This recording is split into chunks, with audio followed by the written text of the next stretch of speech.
السلام علیکم۔ میں اس وقت کوئی 12 برس کا رہا ہوں گا جب ایک رات امتیاز چچا اپنی نئی نویلی دلہن پروین چچی کے ساتھ پہلی بار ہمارے گھر آئے تھے۔ وہ ایک سرد رات تھی، حسب معمول شام ہی کو بازار سنسان ہو گئے تھے۔ مغرب کے بعد کھانا کھلا کر امی جان نے ہم تینوں بہن بھائیوں کو سونے کے لیے کمرے میں بھیج دیا تھا اور خود بابو جی کے ساتھ بیٹھک میں جا بیٹھی تھیں۔ یہ تقسیم ہند سے 1 سال پہلے کا ذکر ہے۔ میرے بابو جی خورشید احمد سندھ کے ایک اسٹیشن ماسٹر تعینات تھے۔ اسٹیشن سے ملحقہ ریلوے کالونی میں ہمارا خاصا کشادہ کوارٹر تھا۔ اس اسٹیشن پر 24 گھنٹے میں صرف 2 بار ٹرینوں کی آمد و رفت ہوتی تھی، ایک صبح 7 بجے اور ایک رات 9 بجے۔ غالباً امتیاز چچا رات والی ٹرین سے ہمارے شہر پہنچے تھے۔ بابو جی کا تعلق اعلی آباد کے ایک مضافاتی علاقے سے تھا، مگر جب سے انہوں نے ریلوے کی ملازمت اختیار کی تھی، اپنے آبائی گھر میں ٹک کر رہنا نصیب نہیں ہوا تھا۔ کبھی عید، تہوار یا کسی غمی خوشی میں 2-4 دنوں کے لیے جاتے اور مہمانوں کی طرح ٹھہر کر واپس لوٹ آتے۔ ملازمت میں آئے انہیں کم و بیش 12 برس بیت چکے تھے۔ وہ سندھ اور پنجاب کے مختلف اضلاع میں چھوٹے بڑے اسٹیشنوں پر خدمات انجام دیتے رہے تھے۔ آج کل ان کی پوسٹنگ سندھ کے علاقے کے ایک چھوٹے سے شہر کے اسٹیشن پر تھی۔ اس شہر میں آئے انہیں کوئی 2.5 برس بیت چکے تھے۔ اس دوران وہ ایک بار بھی اپنے والدین سے ملنے اپنے آبائی شہر نہیں جا سکے تھے۔ 3 برس پہلے ہم سب ہماری اکلوتی پھوپھی زہرا کی شادی پر گاؤں گئے تھے، اور وہیں پہلی بار میں نے امتیاز چچا کو دیکھا تھا۔ وہ لمبے قد کے ایک خوبرو انسان تھے۔ وہ مجھے بے حد اچھے لگے تھے۔ انہوں نے اپنے دائیں ہاتھ سے میرے بالوں کو بکھیرتے ہوئے پیار بھرے لہجے میں پوچھا تھا، علی احد کیسے ہو؟ میں اپنے بہن بھائیوں میں سب سے بڑا تھا، اسی لیے وہ ہمیشہ مجھے علی احد کہتے تھے اور ان کا علی احد کہنا مجھے اچھا لگتا تھا۔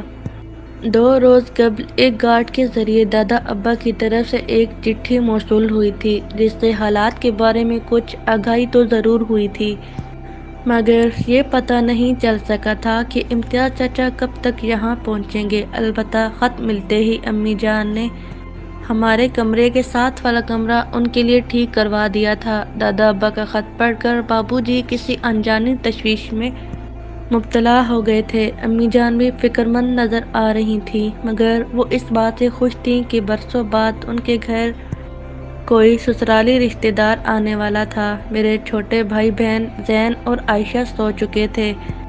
میں بھی سویا ہوا تھا، مگر کسی آہٹ سے میری آنکھ کھل گئی تھی۔ میں نے بستر سے اتر کر کمرے کے دروازے سے بیٹھک کی طرف جھانکا تھا۔ بیٹھک کے کونے میں تپائی پر لالٹین دھری تھی اور سامنے بیٹھ کی کرسیوں میں سے ایک پر بابو جی بیٹھے تھے۔ ان کے سامنے صوفے پر امی جان بیٹھی تھیں۔ دونوں کے چہروں پر فکر مندی اور پریشانی تھی۔ آپ نے اسٹیشن پر تو کسی کو بتا دیا ہے نا؟ امی جان نے دھیمی آواز میں سوال کیا۔ ہاں، کلی حیات بخش کی ڈیوٹی لگا دی ہے، وہ ان کے سامان سمیت انہیں بحفاظت گھر پہنچا دے گا، بابو جی نے جواب دیا۔ تبھی دروازے پر دستک ہوئی۔ شاید آ گئے، بابو جی نے کہا اور کانوں کے گرد مفلر لپیٹتے ہوئے اٹھ کھڑے ہوئے۔ امی جان کونے میں دھری لالٹین اٹھا کر ان کے پیچھے چلی تھیں۔ میں بھی آنکھیں ملتا ہوا ان دونوں کے پیچھے آ کھڑا ہوا تھا۔ پھاٹک کھلنے کے بعد پہلے کلی حیات بخش اندر داخل ہوا تھا۔ اس کے سر پر ایک درمیانی سائز کا بکسا تھا۔ اس نے بابو جی کو سلام کر کے بکسا فرش پر رکھتے ہوئے کہا، لیجیے سرکار، ہم آپ کے مہمان لے آئے۔ امتیاز چچا اندر داخل ہو رہے تھے۔ بابو جی تیزی سے آگے بڑھ کر گرم جوشی کے ساتھ ان سے بغل گیر ہوئے تھے۔ ان کے پیچھے سیاہ برقعے میں چہرے پر دوہرا نقاب ڈالے ایک خاتون کھڑی تھی۔ امی جان انہیں دیکھتے ہی تیزی سے آگے بڑھیں اور انہیں گلے سے لگا لیا۔ چلو اندر چلو، بابو جی نے گیٹ بند کرتے ہوئے کہا اور سب لوگ برآمدے کی سیڑھیاں چڑھتے کمرے کی طرف بڑھ گئے۔ باہر کی نسبت کمرہ خاصا گرم تھا۔ امتیاز چچا بابو جی کے پہلو میں صوفے پر بیٹھ چکے تھے، جبکہ پروین چچی صوفے کی دائیں جانب کھڑی تھیں۔ ارے تم بھی بیٹھو نا، امی جان نے اپنائیت بھرے لہجے میں چچی کو مخاطب کیا، اور یہ کیا، اب تک تم نے چہرے سے نقاب بھی نہیں اٹھایا؟ یہاں سب اپنے ہیں۔ امتیاز چچا نے چچی کی طرف دیکھ کر نرم لہجے میں کہا، یہاں پردے کی ضرورت نہیں، برقع اتار دو۔ اور نہیں تو کیا، امی جان چہکتی آواز میں بولی، ہم بھی تو دیکھیں اپنے امتیاز میاں کی پسند۔ امی جان نے آگے بڑھ کر ان کے چہرے سے نقاب الٹ دیا۔ نقاب کے الٹتے ہی کمرے میں اجالا پھیل گیا۔ بابو جی اور امی جان نے حیران نظروں سے ایک دوسرے کی جانب دیکھا، پھر ان کی تحسین آمیز نظریں پروین چچی کے چہرے پر جا ٹھہری تھیں۔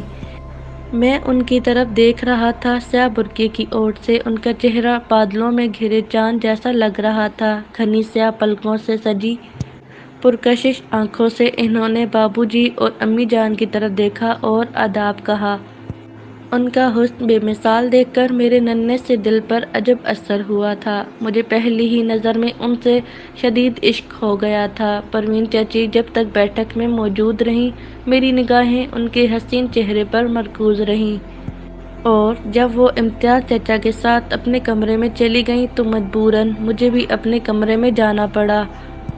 رضائی میں گھس کر میں نے آنکھیں تو بند کر لیں، مگر نیند میری آنکھوں سے کوسوں دور تھی۔ پروین چچی کا چاند چہرہ اور ستارہ آنکھیں میری آنکھوں میں گھوم رہی تھیں، اور ان کی آواز میری سماعتوں میں گونج رہی تھی۔ میں نے بچوں کے رسالوں میں پریوں کی کئی کہانیاں پڑھی تھیں۔ پروین چچی کو دیکھ کر میں نے سوچا کہ ہو نہ ہو وہ کوئی پری ہیں۔ ان کے بارے میں سوچتے سوچتے جانے کب مجھے نیند آ گئی۔ اگلے دن میں سب سے پہلے جاگ گیا تھا۔ میں نے دن کے اجالے میں اس چاند کے ٹکڑے یعنی پروین چچی کو دیکھنا چاہتا تھا، اور انہیں دیکھتے ہی میرے دل کو پکا یقین آ گیا کہ وہ پری ہیں۔ امتیاز چچا بھی کسی چاند نگر کے شہزادے سے کم نہیں تھے۔ بابو جی اکثر فخریہ کہا کرتے تھے، اعجاز ہم سب بھائیوں میں سے سب سے زیادہ خوبرو اور ذہین ہے۔ بابو جی کے ان کے سمیت 4 بھائی تھے۔ دادا ابا ایک باشعور اور روشن خیال انسان تھے، اور ان کی خواہش تھی کہ ان کے بیٹے پڑھ لکھ کر اچھے مقام حاصل کریں، مگر بڑے تایا 5 جماعتوں سے آگے نہیں پڑھ سکے اور دادا ابا کے ساتھ زمینوں کے بکھیڑوں میں الجھ گئے۔ منجھلے تایا مڈل تک پہنچ پائے اور گاؤں کے اکلوتے اسکول میں ماسٹر ہو گئے۔ پھر بابو جی انٹر کے بعد ریلوے میں ملازم ہو گئے۔ امتیاز چچا تینوں بھائیوں اور اکلوتی بہن زہرا سے چھوٹے تھے، اور گاؤں کے پہلے نوجوان تھے جو گریجویشن کے لیے دلی یونیورسٹی گئے تھے۔ یونیورسٹی کے ہاسٹل میں ان کا روم میٹ ایک ہندو لڑکا سنجے تھا۔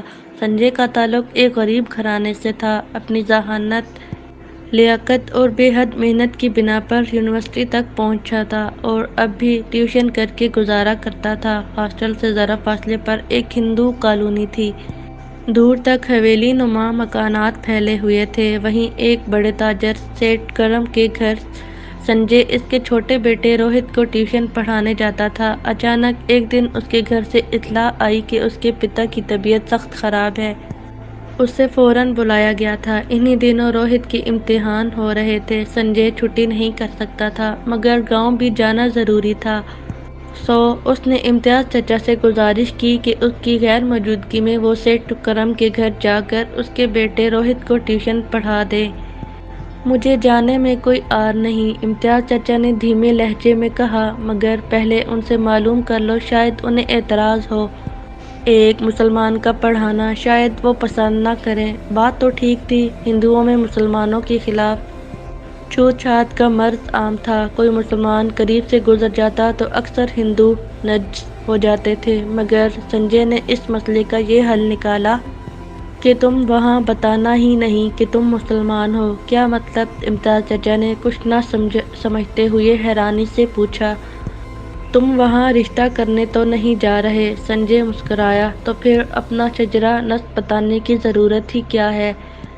سیٹھ جی گھر میں ہوتے ہی نہیں، صبح منہ اندھیرے کے گئے، رات کے بعد گھر لوٹتے ہیں۔ گھر میں 2-4 نوکر چاکر اور ایک بیچاری سیٹھانی جی اور روہت ہوتا ہے، جا کر خاموشی سے پڑھا کر آ جایا کرنا۔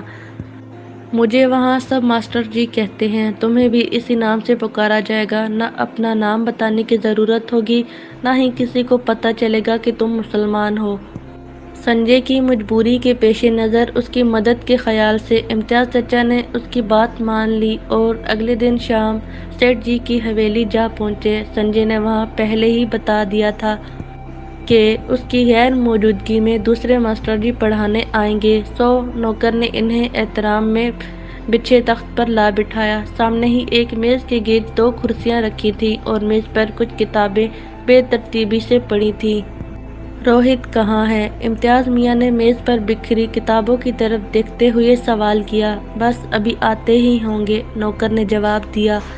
ٹھیک اسی لمحے کونے میں موجود لکڑی کے زینے سے ایک 12-10 برس کا لڑکا دھڑ دھڑ سیڑھیاں پھیلانگتا نیچے اترا۔ اس کے پیچھے ایک 15-16 برس کی لڑکی ہاتھ میں ایک لمبی چھڑی لیے دوڑتی چلی آ رہی تھی۔ امتیاز میاں یہ افراتفری دیکھ کر اپنی جگہ سے گھبرا کر اٹھ کھڑے ہوئے۔ ماسٹر جی بچائیے بچائیے! لڑکا ان کے پیچھے جا چھپا اور لڑکی خلاف توقع اپنے سامنے ایک حسین و جمیل اجنبی نوجوان کو دیکھ کر حیرت زدہ سی کھڑی رہ گئی۔ خود امتیاز میاں آنکھیں پھاڑے منہ کھولے حیرت کی تصویر بنے اس رشکے حور کو تکے جا رہے تھے۔ دونوں کی نگاہیں باہم متصادم تھیں اور دل ایک نئے انداز سے دھڑک رہے تھے۔ کرشمہ! تبھی اندر سے کسی نے آواز دی۔ آواز پر ان دونوں کی محویت ٹوٹ گئی۔ کرشمہ نے چونک کر اندر کی طرف دیکھا اور آئی ماتا جی کہتی اندر چلی گئی۔ اور امتیاز میاں اپنے سینے پر ہاتھ دھرے دھپ سے کرسی پر بیٹھ گئے۔ یہ کرشمہ دیدی بینا! روہت کے لہجے میں شکایت تھی۔ رام جانے کب ان کا بیاہ ہوگا اور کب ان سے میری جان چھوٹے گی! اتنی بری تو نہیں لگتی؟ امتیاز میاں نے اندر کی طرف نگاہ کرتے ہوئے بے حد دھیمی آواز میں کہا۔ ارے بری کہاں؟ وہ تو بہت اچھی ہیں! روہت نے فوری طور پر اپنا بیان بدل لیا۔ مجھ سے بے حد پیار کرتی ہیں! ماتا جی کہتی ہیں کرشمہ اپنے اکلوتے لاڈلے بھائی کی خاطر کچھ بھی کر سکتی ہے، اپنی جان دے بھی سکتی ہے اور کسی کی جان لے بھی سکتی ہے۔ امتیاز میاں نے روہت کی بات کا کوئی جواب نہیں دیا۔ وہ متلاشی نگاہوں سے اس دروازے کی طرف دیکھتے رہے جہاں سے ابھی ابھی کرشمہ اندر گئی تھی۔ کرشمہ اور امتیاز چچا کی یہ پہلی ملاقات تھی اور پہلی ہی ملاقات میں وہ ایک دوسرے کے تیر نظر کا شکار ہو گئے تھے۔ امتیاز چچا 8 روز تک روہت کو پڑھانے سیٹھ کرم کے گھر جاتے رہے۔ روہت کو انہوں نے جو پڑھایا سو پڑھایا مگر کرشمہ سے عشق کا سبق خوب پڑھا۔ چھپ چھپا کر ملاقاتوں کا سلسلہ بھی چل نکلا اور ان 8 دنوں میں 8 برسوں اور 8 صدیوں کا سفر طے ہو گیا۔ سنجے لوٹ آیا تو امتیاز چچا کا سیٹھ کے گھر جانے کا سلسلہ موقوف ہو گیا مگر وہ عشق کی آگ جو دونوں طرف برابر لگی ہوئی تھی بجھ نہ سکی بلکہ جدائی کے ان لمحوں نے اس آگ کو اور ہوا دی۔ اور ایک رات کرشمہ روہت کی انگلی تھام کر امتیاز چچا سے ملنے ان کے ہاسٹل چلی آئی۔ میں تم سے ملے بنا زندہ نہیں رہ سکتی، وہ ان کے سینے پر سر رکھے سسک رہی تھی۔ اس سچائی سے وہ خوب واقف تھے۔ وہ خود بھی تو کرشمہ کا چاند سا مکھڑا دیکھے بنا زندہ رہنے کا تصور بھی کر سکتے تھے۔ کرشمہ سرکاری اسکول میں 8ویں جماعت کی طالبہ تھی۔ اس کی پھوپھی زاد بہن پوجا بھی اس کے ساتھ پڑھتی تھی۔ کرشمہ نے اسے اپنا رازدار بنا کر اپنے عشق کا احوال اس سے کہہ سنایا۔ تو پاگل تو نہیں ہو گئی کرشمہ؟ پوجا خوفزدہ نظروں سے اس کی طرف دیکھا۔ عشق اور وہ بھی ایک مسلمان سے! عشق ذات پات دین دھرم کچھ نہیں دیکھتا، یہ تو بس ہو جاتا ہے، کرشمہ نے جذب کی سی کیفیت میں جواب دیا۔ پوجا کی ماں نہیں تھی، سوتیلی ماں پوجا کے ساتھ ظلم نہ کر سکے اسی خیال سے اس کے پتا نے دوسرا بیاہ نہیں کیا تھا۔ وہ صبح سے گھر سے نکلے اور رات گئے گھر میں داخل ہوتے۔ تمام دن پوجا ایک بوڑھی نوکرانی کے ساتھ گھر میں اکیلی ہی ہوتی تھی۔ پوجا کا گھر کرشمہ اور امتیاز چچا کی ملاقاتوں کا محفوظ ٹھکانہ ثابت ہوا تھا مگر کچھ ہی عرصے بعد پوجا کا بیاہ ہو گیا اور وہ سسرال سدھار گئی اور اس طرح کرشمہ اور امتیاز چچا کی ملاقاتوں کا یہ ٹھکانہ ختم ہو گیا۔ ایک بار پھر فراقت کے اندھیرے ان دونوں کا مقدر بن گئے تھے مگر وہ دونوں محبت کی اس منزل پر پہنچ چکے تھے جہاں ایک دوسرے کو دیکھے بنا ایک دوسرے سے ملے بنا زندہ نہیں رہ سکتے تھے۔ سو کبھی امتیاز چچا کرشمہ کے اسکول کے گیٹ پر جا پہنچتے تو کبھی کرشمہ روہت کو ساتھ لیے کسی سہیلی کے گھر جانے کا بہانہ بنا کر ان سے ملنے ان کے ہاسٹل آ جاتی تھی۔ یوں ہی کئی مہینے بیت گئے۔ کرشمہ کے سالانہ امتحان ہونے تک یہ سلسلہ چلتا رہا۔ امتحان ختم ہوتے ہی کرشمہ کے گھر اس کے بیاہ کا ہنگامہ جاگ اٹھا۔ بچپن میں ہی اس کا لگن اس کے پتا کے دوست کے بیٹے اکشے سے ہو چکا تھا، اب فقط وداعی باقی تھی۔ کرشمہ اس رشتے سے واقف نہیں تھی، اب جو پتہ چلا تو اس کے سر پر گویا آسمان ٹوٹ پڑا۔ امتیاز چچا خود بھی یہ داستان سن کر سن ہو گئے تھے۔ وہ کرشمہ کے عشق میں اتنے ڈوب چکے تھے کہ اب ابھرنا ممکن ہی نہیں تھا۔ ادھر 4 روز بعد کرشمہ کی بارات آنے والی تھی۔ کرشمہ کنویں میں کود کر جان دینے کو تیار تھی، مگر اکشے کے ساتھ وداع ہونے کو تیار نہ تھی۔ گھر میں اس کے مانجے کی تیاری ہو رہی تھی، تیل اپٹن بن رہا تھا، مگر اس کی جان پر بنی تھی۔ ہر گزرتے لمحے کے ساتھ بنا اپٹن کے اس کا چہرہ زرد پڑتا جا رہا تھا۔ اس کا ننھا سا چہکتا اور کسی حد تک اس کا رازدار بھائی روہت اس کے چہرے کے پل پل بدلتے رنگ دیکھ کر پریشان ہو رہا تھا۔ دیدی تم ٹھیک تو ہو؟ اس نے اس کے زرد چہرے کو پیار سے چھوتے ہوئے پوچھا۔ تو جانتا ہے نا روہت، کرشمہ نے پریشان نظروں سے روہت کی طرف دیکھتے ہوئے کہا، کل دوپہر بارات آ جائے گی اور اکشے مجھے بیاہ کر لے جائے گا۔ ہاں تو پھر کیا ہوا؟ روہت نے حیرانی سے جواب دیا، سبھی لڑکیوں کی شادی ہوتی ہے، پوجا دیدی بھی تو بیاہ کر اپنے سسرال چلی گئی، اب تم بھی۔ مگر میں شادی نہیں کرنا چاہتی۔ کرشمہ نے تڑپتے لہجے میں روہت کی بات کاٹی۔ میرا مطلب ہے کہ اس اکشے سے اچھا میرا ایک کام کرے گا؟ ہاں بولو دیدی۔ بہن کو پریشانی اور الجھن میں دیکھ کر وہ خود بھی الجھ گیا تھا۔ تو ذرا جا کر ماسٹر جی کو بلا لا، گھر کے پچھواڑے بیری کے پیڑ تلے میں وہیں موجود ہوں گی۔ مگر دیدی اگر کسی نے دیکھ لیا تو؟ روہت کی دھیمی آواز میں اندیشے بول رہے تھے۔ بلا سے کوئی دیکھ لے۔ کرشمہ بے بسی سے رو پڑی۔ اچھا ہے ایک ہی بار کوئی کاٹ کے ڈال دے، یہ پل پل مرنے سے تو جان چھوٹے گی۔ روہت بہن کے رونے پر تڑپ اٹھا تھا اور چپکے سے جا کر امتیاز میاں کو گھر کے پچھواڑے بلا لایا تھا۔ تم ماسٹر جی سے بات کر لو، میں یہاں کھڑا ہوں۔ اس نے کرشمہ کے کان میں سرگوشی کی۔ کوئی آیا تو تمہیں آواز دے دوں گا۔ کرشمہ نے ننھے سے بھائی کو ممنون نظروں سے دیکھا اور تیزی سے اس سمت بڑھ گئی جہاں امتیاز چچا اس کا انتظار کر رہے تھے۔ انہیں سامنے پا کر وہ پھوٹ پھوٹ کر رو دی۔ کچھ کرو ورنہ ہمارے ہاتھ سے سمے نکل جائے گا۔ امتیاز چچا کی کچھ سمجھ میں نہیں آ رہا تھا کہ کریں تو کیا کریں۔ کرشمہ سب کچھ چھوڑ چھاڑ ان کے ساتھ فرار ہونے کو تیار تھی، مگر وہ اسے اس طرح بھگا لے جانے کے لیے تیار نہ تھے۔ وہ اپنے والد کی فطرت سے واقف تھے، جانتے تھے وہ ان کے اس جرم کو کبھی معاف نہیں کریں گے، اور اس ایک گھر کے سوا اور کوئی ٹھکانہ بھی نہ تھا جہاں وہ کرشمہ کو لے جا سکتے۔ کیوں نہ ہم مدراس پوجا کے گھر چلے جائیں؟ کرشمہ پرجوش لہجے میں بولی۔ پاگل ہوئی ہو؟ امتیاز میاں سٹپٹا کر بولے۔ وہاں جانے سے تو بہتر ہے کہ میں تمہیں اپنے گھر ابا جی کے پاس لے جاؤں۔ دونوں کتنی ہی دیر سوچتے اور غور کرتے رہے۔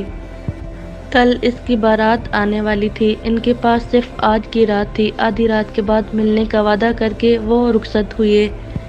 کرشمہ کے دل کی عجیب حالت تھی۔ وہ آدھی رات کو دبے پاؤں جب باہر کی طرف بڑھی تھی تو روہت نے اس کا راستہ روک لیا۔